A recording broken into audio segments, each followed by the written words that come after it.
Um, so to answer question one, what basic human rights were not available to William and his family? One of those rights is Article 25, Section 1 of the Universal Declaration of Human Rights, which states everyone has the right to a standard of living adequate for the health and well-being of himself and of his family, including clothing, housing, and medical care, and necessary social services, and the right to security in the event of unemployment, sickness, disability, widowhood, old age, or other lack of livelihood in circumstances beyond his control.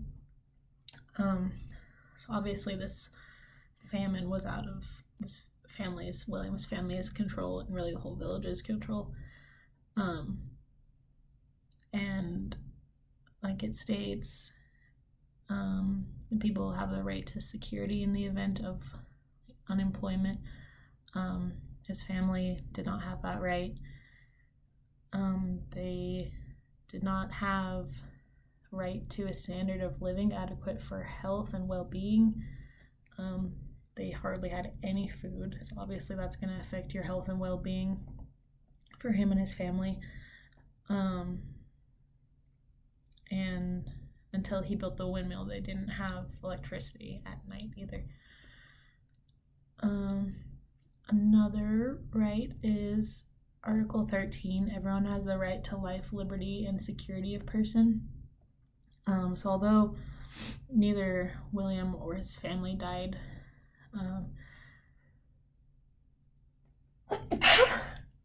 when there is such a lack of food, like in a famine like this, it can easily happen, and many people in his village did die.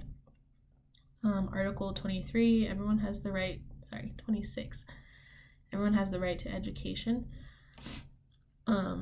William, through reading the story, you see that he can't go to school because his family can't afford to pay the fees, so he doesn't have that right to education. And then Article 19, everyone has the right to freedom of opinion and expression. This right includes freedom to hold opinions without interference, and to seek, receive, and impart information and ideas through any media, regardless of frontiers.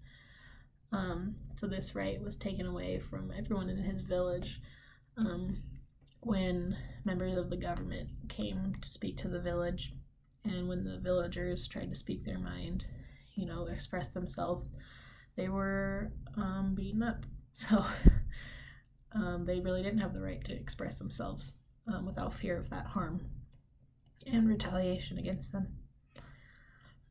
Question 2, Malawi is an extremely poor nation. What are the causes of poverty and what exacerbates it? Does lack of human rights play into the difficulties faced in this country? One thing that was mentioned in William's story is that their government had sold their food reserves, and then their president refused to believe that the people were lacking food. A country's government can really contribute to human-made disasters like this one, where the needs of the people outweigh the resources. Some causes of poverty are out of people's control, like the weather, which played a lack of food in Malawi. A lack of access to education is a human right that can play into poverty.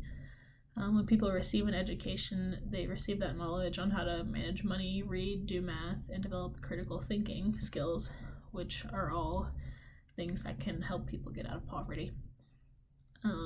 Question 3, in William's community, very few people believed that science had any real possibilities. To them, superstition and magic seemed much more possible. How can such beliefs impact health and human rights? So I think these beliefs can impact human rights, like the right to education, because they don't believe in the value of learning things like science. They do believe in superstition and magic, and it can affect their health because they don't have that knowledge of biology and the science behind diseases. And then question 4, William was desperate to stay in school, but not because of lack of money. Why do you think, with all the opportunities for schooling, many U.S. students are disinterested in learning? In your opinion, what accounts for the differences between William and his American counterparts? I think it's hard to see something like education as a privilege until you learn that others don't have the same opportunities as you. This is why reading stories like William's is so important. It can give you some perspective about how lucky we are in the US to have access to free public school and have many opportunities for continuing education. Many American children feel forced to go to school and don't see how getting an education will help them be successful later in life. I think the difference between William and American children is that William had an education and that was taken away from him during the famine. And then he still had that desire to learn, so he made an effort to find ways outside of school to learn. And the typical American child in the public school system will most likely never have their K through 12 education taken from them. Question 5, what lessons did you take away from William's story? One thing that came to mind when reading William's story was the saying, where there's a will, there's a way. William wanted to learn, so he found ways to learn, build the windmill, and help his family and village despite not being able to go to school. I also think a lesson I took away from this case study is that being resourceful can take you a long way. William didn't really have many resources, but he used what he could find, used the scraps from the junkyard, used the books at the library to build that windmill that really changed his and his family's life.